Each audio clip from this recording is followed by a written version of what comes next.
ইতিহাস সাক্ষী দেয়, যারা জনগণের কণ্ঠরোধ করে হাসিনা হতে চেয়েছে তাদের পরিণতি কেবল একটাই হয়েছে, লজ্জাজনক পলায়ন।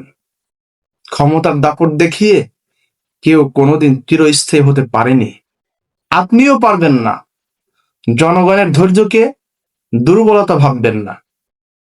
শিক্ষা যদি নিতেই হয় তবে বিদায়ী স্বৈরাচারীর শেষ পরিণতি দেখে শিক্ষা নেবেন, নইলে মনে রাখবেন পালানোর পথটুকু কিন্তু জনগণ আপনাদেরকে দেবে না।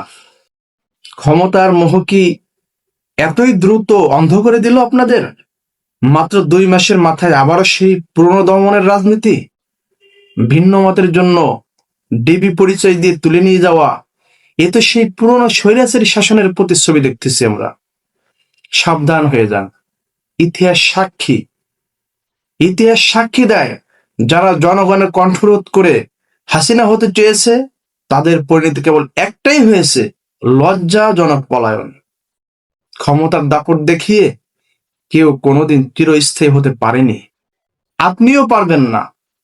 জনগণের ধৈর্যকে দুর্বলতা ভাববেন না।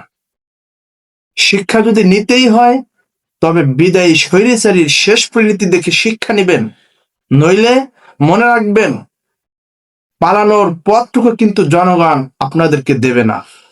সময় থাকতে ভালো পথে ফিরে আসুন, নয়তো চূড়ান্ত বিচারের জন্য প্রস্তুত থাকুন।